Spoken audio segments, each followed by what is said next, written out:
And so I think the sad thing is that when people are starting out and they want to create art, they want to do interesting creative work, they focus too much on being original, which is impossible because nothing new is under the sun.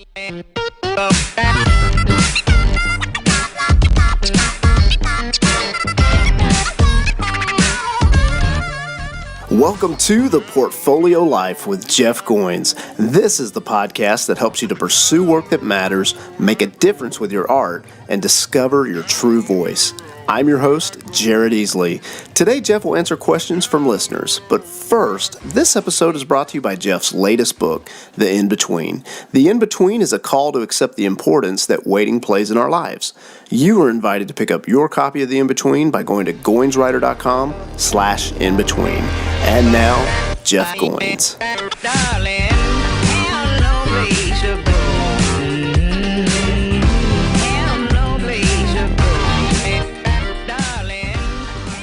Jeff, our first question is actually a couple questions. It's from Arlen Miller, and he's interested in writing. His first question is the bare basics for launching a writing career.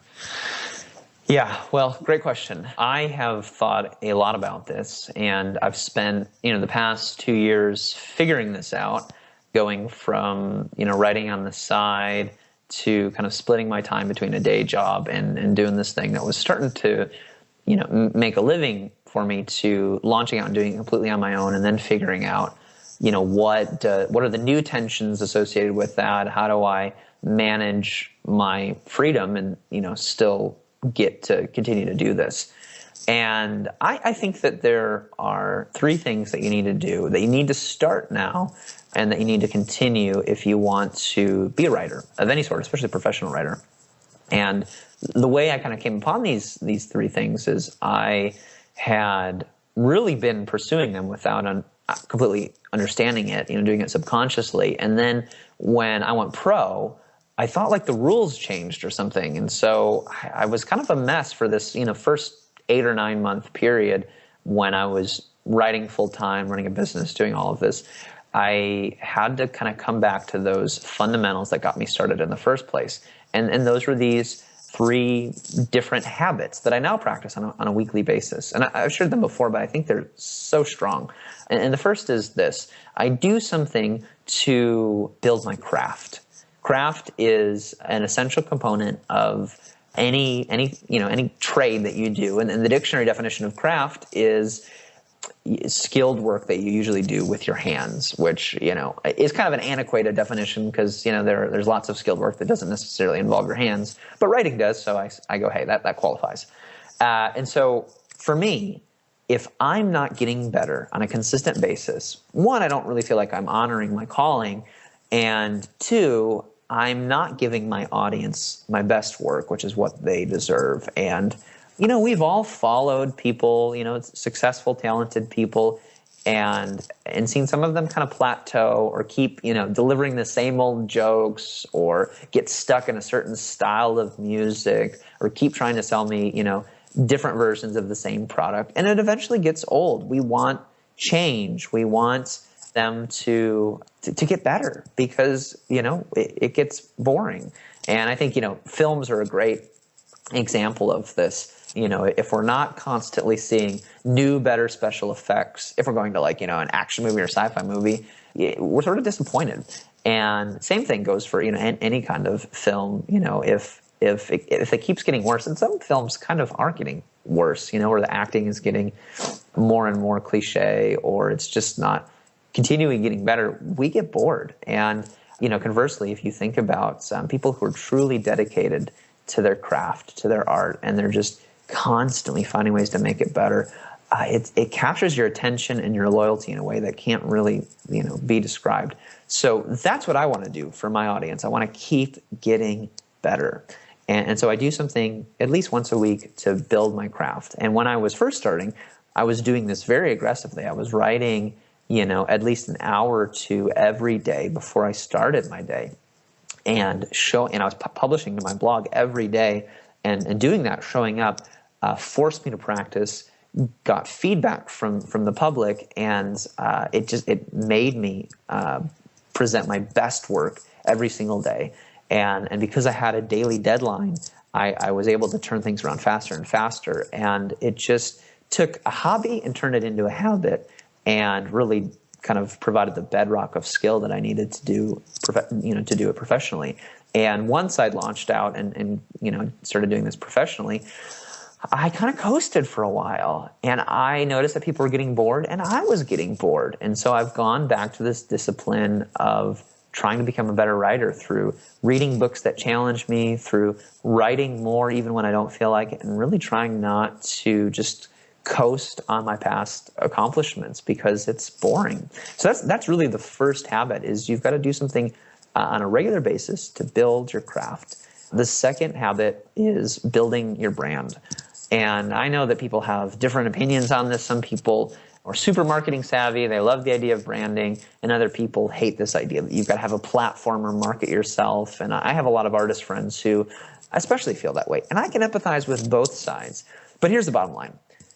Everybody has a brand. A brand is an impression. It is a reputation. And as we know with reputations, you don't have 100% control over what people will think of you or how they will judge you. But you also don't have 0% control. It's not just completely up to the whims of whatever people want to think about you.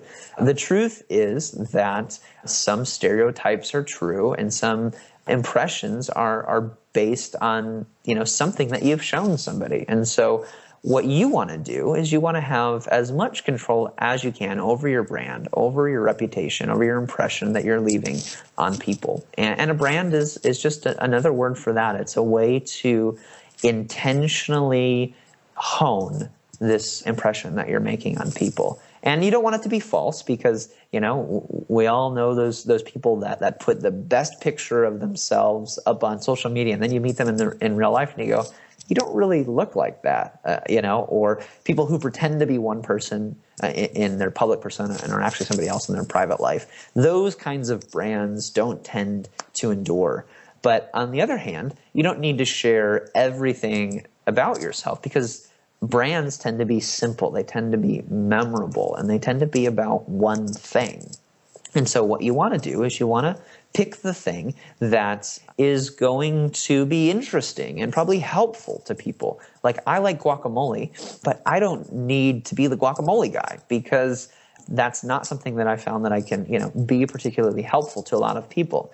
But I'm okay with being the guy that, helps other writers or artists find ways to get more attention to their work. That's something that I love doing, and I'm not going to run out of steam doing it. And it's an easy compartment for people to, at least initially, go, oh, he's that guy. And so a brand, much like a reputation, isn't it's not a pigeonhole. It's not something that you get locked into.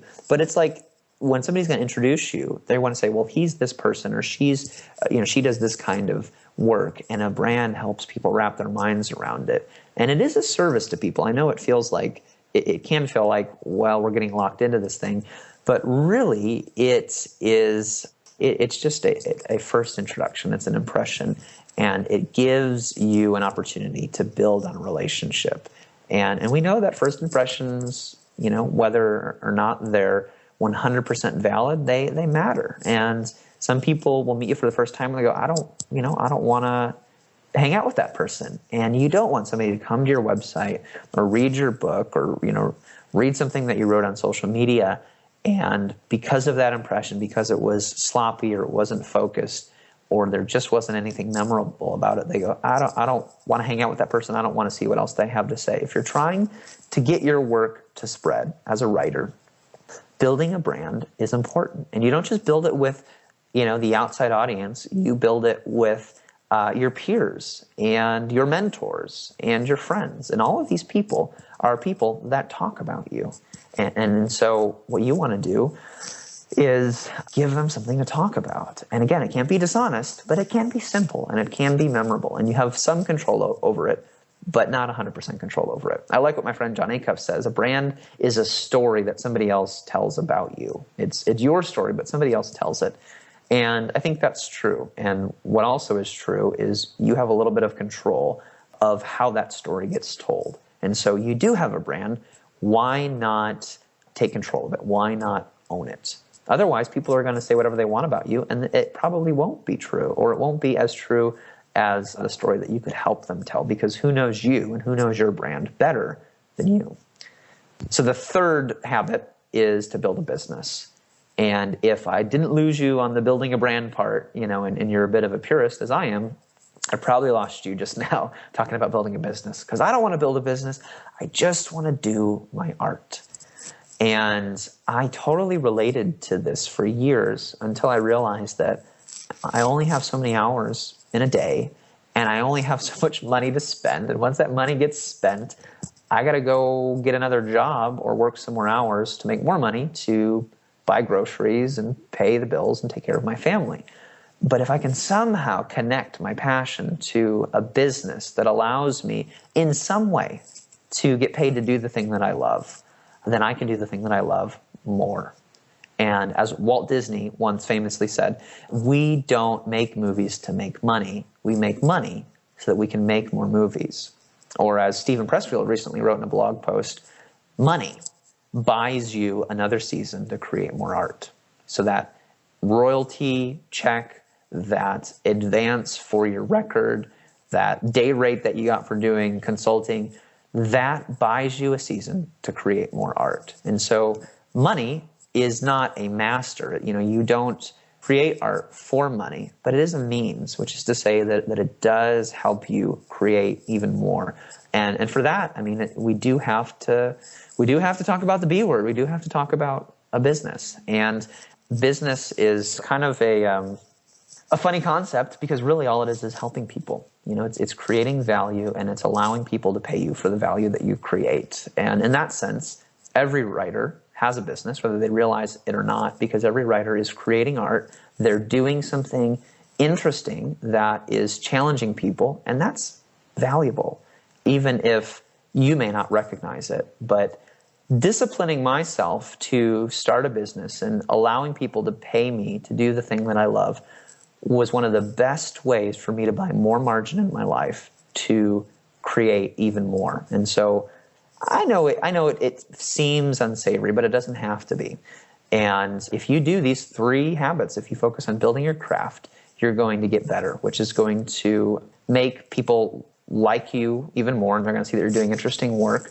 And if you build your brand on top of that, it's going to get this good work out in front of more people, which is going to give you more attention. And that attention can lead to you building a business and then getting compensated for your work, which will allow you to do what? Even more work. And it is this cycle where you build your craft to get better, to get more attention, to get paid to do what you love so that you can do it more and more and more and more.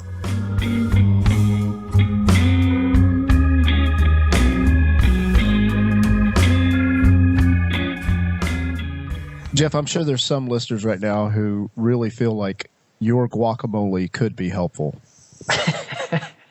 Well, I have to tell you, this is probably, my next platform that I'm building, because I make some pretty mean guacamole. Like a few years ago, I made it from, I learned how to make it from scratch, all fresh ingredients.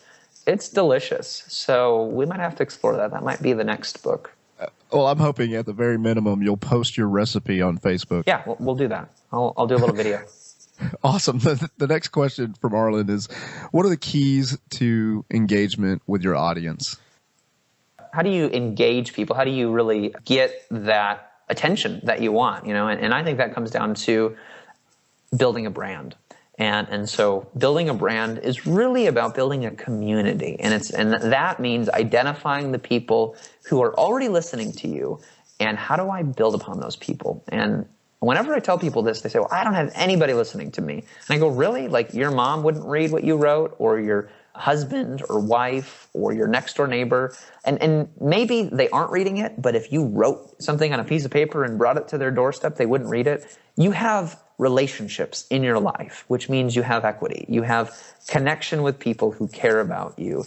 And a brand is just learning how to leverage those connections in a way that gets your work, not even you, your work, even more attention. And I like to break those relationships down into 3 different compartments, because this is what any brand is composed of. It's any community that supports your work that's going to help your work spread.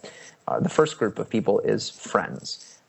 Friends are not just people next door or across the street or people that you meet for coffee. they are peers in your industry. So, Jared, you and I are friends. We are both doing things that are interesting to each other, and it would be no big deal for me to email you and say, hey, I wrote this blog post. I think you might like it. And if you like it, feel free to, share it or whatever, and vice versa.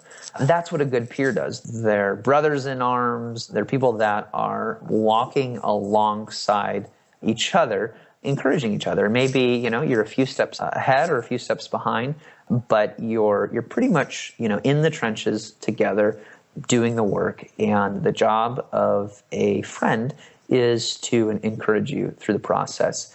The second group is fans. And again, these aren't just people that, read your books and love what you have to say, because you might not feel like you have any of those people, and you might not, have any right now. But a fan is somebody who loves you for you. And anything that you do, they're kind of going to love. And I've mentioned before that my wife vowed on our wedding day to be my biggest fan, and she's never disappointed me in that. So, think kind of outside the box. Think about people who love you for you and are going to encourage you when you don't believe in yourself, because this is an important part of, getting your work in front of the right people and even continuing to do your work is to have fans. And once you have those people that believe in you, when you don't believe in yourself, you can kind of push forward. And incidentally, when you're starting out, these are the people that are the biggest champions of your work. Your parents or your spouses or your community group or, somebody cares about you because you're you, not because you're particularly talented at what you do. You might not be. You might just be starting and kind of be bad. But they're still your fans because they believe in you, and they're going to help you reach your potential and reach the people that you need to reach. And the last group is what I call patrons. These are mentors. These are really important relationships. You might use the word influencer. These are essentially friends who have influence. They're people who, when they talk about you, other people listen. And building relationships with these people is very hard, but very worthwhile. And it does take a lot of time. And the best way to earn the attention of a patron is to show them not that you are the most talented person, because again, if you're just starting out, you might not be, but that you are somebody who has potential and you are somebody worth investing in. And the best way that I know how to do that is to basically show that you have a teachable spirit, that you are somebody who takes advice and applies it. Because every mentor that I have had, every influencer, is looking to multiply their influence. And the best way that they do that is by finding the right people to invest in. They can't invest in everybody, so they're looking for people that are worth their time because they have limited amounts of time. And if you can show yourself to be that by asking somebody out to coffee and taking notes and then following up immediately afterward and saying, "Here, thank you for your time. Here are the things that I'm already applying right now." Man, it means the world to people. When I deliver a talk in front of hundreds of people, I'll be lucky to get one or two notes afterwards saying, "Thank you for your time. Here's what I'm doing with that." And it's great to be thanked, but it's better to see that the ideas that I'm sharing are actually connecting with people and they're taking them and doing something with it. So how do you connect with people?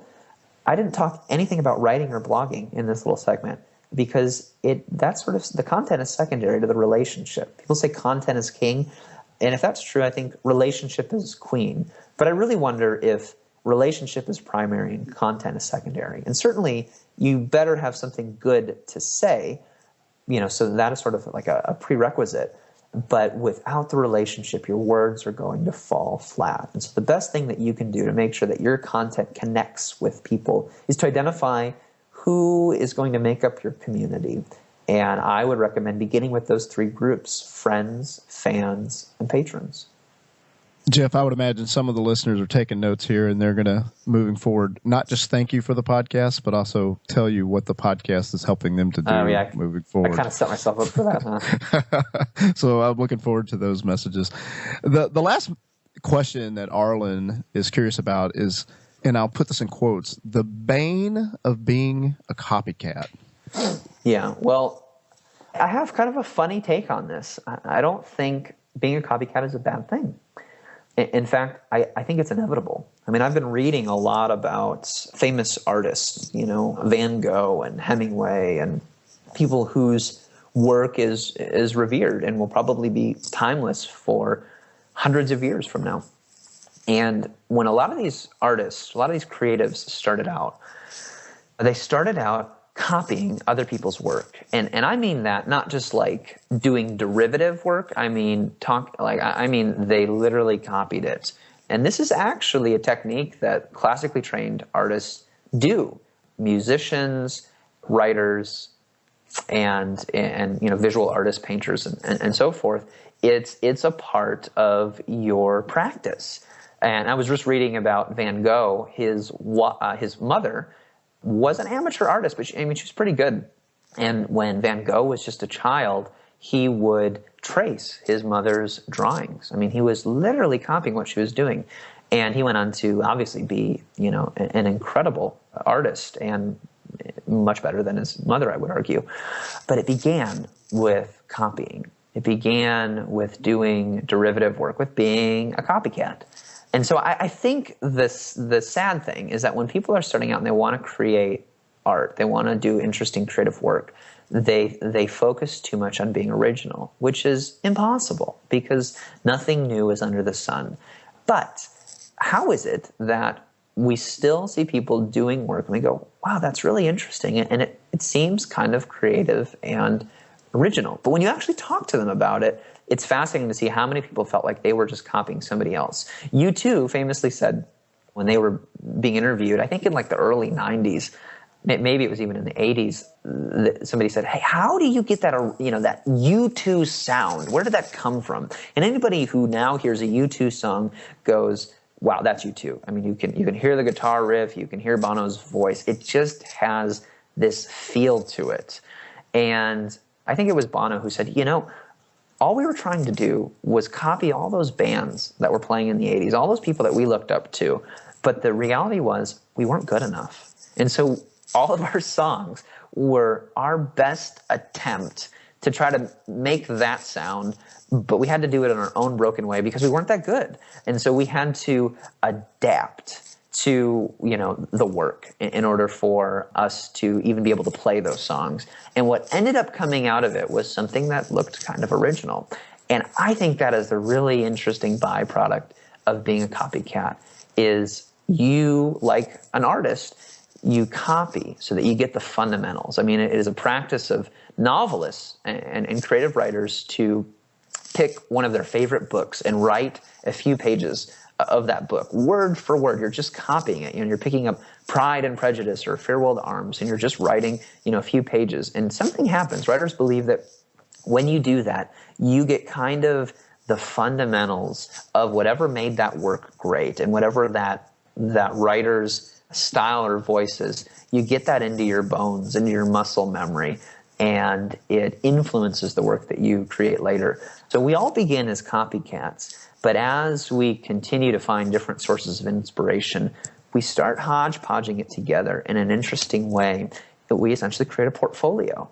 And we bring those things together, and we're just stealing from lots of different sources. And yet when it all kind of comes together, we have this U2 effect where we're taking the things that we're good at and ignoring the things that we're not necessarily good at and taking stuff that inspires us and trying to copy it. And when it all comes together, eventually it starts to look like something original. And the interesting thing is for a lot of people, that feels like an accident. But I actually think it's not an accident. It might feel like an accident to you, but I think that, something supernatural, something mysterious is happening there. Something spiritual is happening that is taking this work that you're trying to do and it's taking it to, another level. It's transcending what you're trying to do. And it's actually doing something new and original, creative. But it's inspired from a lot of different sources. And while you're doing the work, it kind of feels like you're being a copycat. And won't you roll the dice so I can know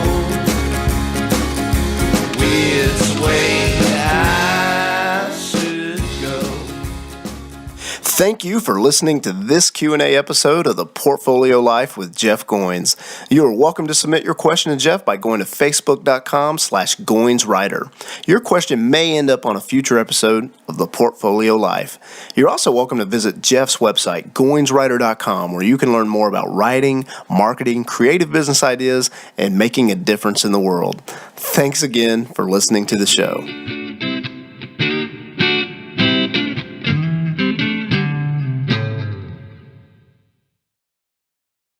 if you do these 3 habits, if you focus on building your craft, you're going to get better, which is going to make people like you even more, and they're going to see that you're doing interesting work. And if you build your brand on top of that, it's going to get this good work out in front of more people, which is going to give you more attention. And that attention can lead to you building a business and then getting compensated for your work, which will allow you to do what?